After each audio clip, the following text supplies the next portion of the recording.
Let's go and spark our creativity. I invite you to come smell the roses with me on these nature walks that I take as a creative. There is just so much to look at with the different colors and the structures. It's fascinating when you take the opportunity to kind of zoom out and zoom in and really have a really clear look at what you're seeing. It's stunning, absolutely stunning. I'll share a little with you when I look around what goes through my head. Maybe it'll spark a few creative questions for you too. So in this case, for example, I was walking and I was thinking, look at all these different shades of greens.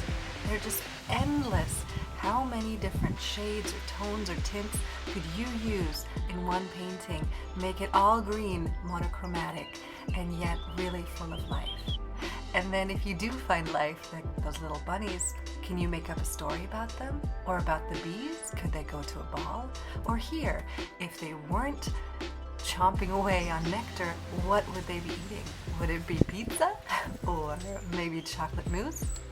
And then look at this stunning beauty. Could you make packaging with this kind of design?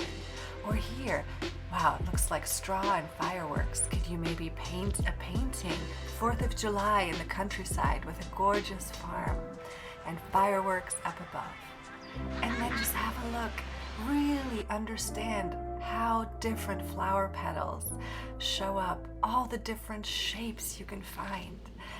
It is incredible. And then I move on and I find a place to sit. And I always start with really rough sketches from a distance. I want to see what are the general shapes before I have a detailed look. And then I pull up this app that my mom introduced me to. It's absolutely incredible. And there's lots of them out there. This is just the one that I happen to use. But it gives me the information. It gives me the name. And it allows me to really find out more about this flower or plant. And then I go up close like you just saw. I take a few reference images. Having your own reference images is so important. And then I go and I try to mix the color. This is such a great exercise to really train your eye. Can you produce the color that you see? It's actually really fun too. And then I, with the reference photos I've taken, come and do a more detailed sketch. Now, I have decided for my own work that sketchbooking is something I used to hate, but if I do it with joy and with light, then it works. So I don't have the expectation that it's perfect. I know that my art that I make at home takes many, many more hours and is much better. So this is just for the joy of it, and it's really fun. But now that we're at home, I have a few other flowers. I've been really working on these floral wreaths, and you see here my first step is always to sketch on my iPad, if possible with my own photo references or live flowers. And then I start my very favorite part, using this watercolor to create the floral wreath.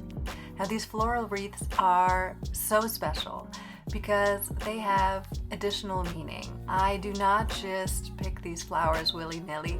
They have a deeper meaning, be it culturally, be it from Victorian florography, be it because they are the favorite flower of the commissioner.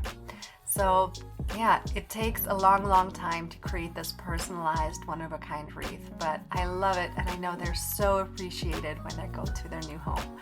So as I paint here, I just want to tell you, I'm basically booked out right now for private commissions, but I expect that I will be able to open up my books mid-November of this year, 2022, for the next commission.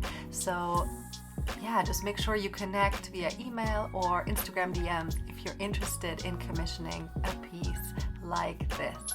I add, like you see here, the name if you like. I can add the birth date, so like it's really a celebration for the baby or for the wedding or whatever it is that you want to celebrate with this language of flowers.